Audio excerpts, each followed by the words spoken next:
Hello સૌ હરિભક્તોને જય સ્વામિનારાયણ।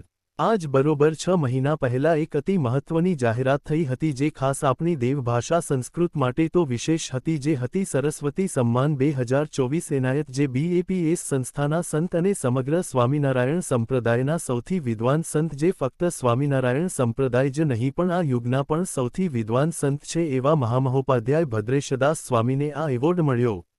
મહામહોપાધ્યાય ભદ્રેશદાસ સ્વામી પ્રસિદ્ધ સંસ્કૃત વિદ્વાન વેદાંત પરંપરાના દાર્શનિક તથા બોચાસણવાસી અક્ષર પુરુષોત્તમ સ્વામિનારાયણ સંસ્થાના દીક્ષિત સંતને રવિવારે એટલે કે તારીખ 28 સપ્ટેમ્બર 2025ના દિવસે કે બિરલા ફાઉન્ડેશન દ્વારા તેમની રચના સ્વામિનારાયણ સિદ્ધાંત સુધા બદલ પ્રતિષ્ઠિત સરસ્વતી સમ્માન 2024 એનાયત કરવામાં આવ્યો। આ એવોર્ડ માર્ચમાં જાહેર થયો હતો અને શાહીબાગ અમદાવાદ સ્થિત BAPS સ્વામિનારાયણ મંદિર ખાતે ગુજરાત અને મહારાષ્ટ્રના રાજ્યપાલ આચાર્ય દેવવ્રતજીની ઉપસ્થિતિમાં વિધિવત આપવામાં આવ્યો। રાજ્યપાલશ્રીએ પોતાના સંબોધનમાં કહ્યું કે સંસ્કૃત ભારતની સંસ્કૃતિ અને સભ્યતાનું ઊંડું પ્રતિબિંબ છે જે માનવતા અને પ્રકૃતિના કલ્યાણમાં મૂળભૂત રીતે જોડાયેલું છે। તેમણે સૌને સંસ્કૃત શાસ્ત્રોની સારસત્તાને સમજવા અને ભાષાની સુંદરતાની પ્રશંસા કરવા અપીલ કરી। સ્વામી ભદ્રેશદાસના યોગદાનને તેમણે મહાન ગણાવ્યું અને તેને દાર્શનિક તથા શૈક્ષણિક શ્રેષ્ઠતાનો પ્રકાશસ્તંભ ગણાવ્યો। ડોક્ટર સુરેશ ઋતુપર્ણા ડિરેક્ટર અને કે બિરલા ફાઉન્ડેશનના સચિવે સન્માનપત્ર ફલક માતા સરસ્વતીની મૂર્તિ અને 15 લાખ રૂપિયાનો રોકડ પુરસ્કાર અર્પણ કર્યો। પૂજ્ય ભદ્રેશદાસ સ્વામીએ પુરસ્કારની રકમ BAPSની સેવા પ્રવૃત્તિઓને સમર્પિત કરી અને એવોર્ડ ભગવાન સ્વામિનારાયણ અને ગુરુ પ્રમુખ સ્વામી મહારાજ અને મહંત સ્વામી મહારાજને અર્પણ કર્યો।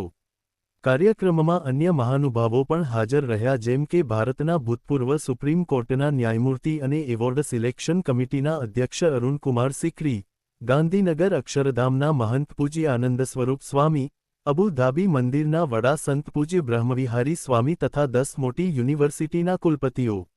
ડોક્ટર ઋતુપર્ણાએ કહ્યું, સરસ્વતી સમ્માન દેશનું સર્વોચ્ચ સાહિત્યિક પુરસ્કાર છે।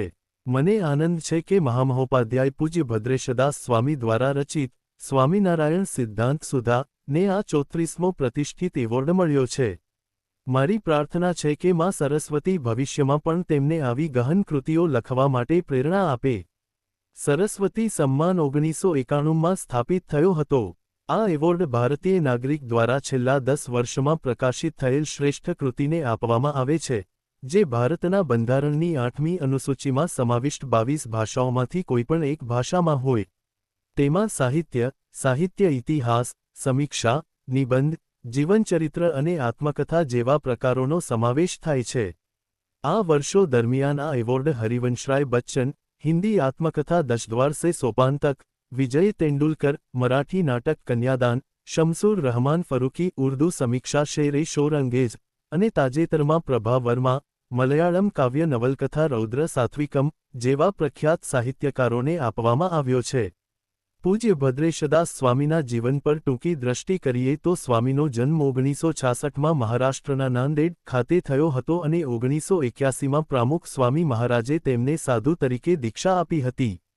3 દાયકાથી વધુ સમયથી તેમણે સંસ્કૃત અને હિન્દુ ફિલસૂફીનો અભ્યાસ કર્યો છે।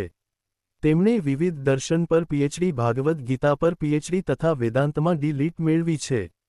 તેમની મહાકૃતિ સ્વામિનારાયણ ભાષ્યમ 5 ખંડ 2000મી વધુ પાના પ્રસ્થાનત્રયી પર સંસ્કૃત ભાષામાં લખાયેલ શ્રેષ્ઠ ટીકા છે જેમાં અક્ષર પુરુષોત્તમ દર્શનને એક સ્વતંત્ર ફિલસૂફી તરીકે સ્થાપિત કરવામાં આવ્યું છે।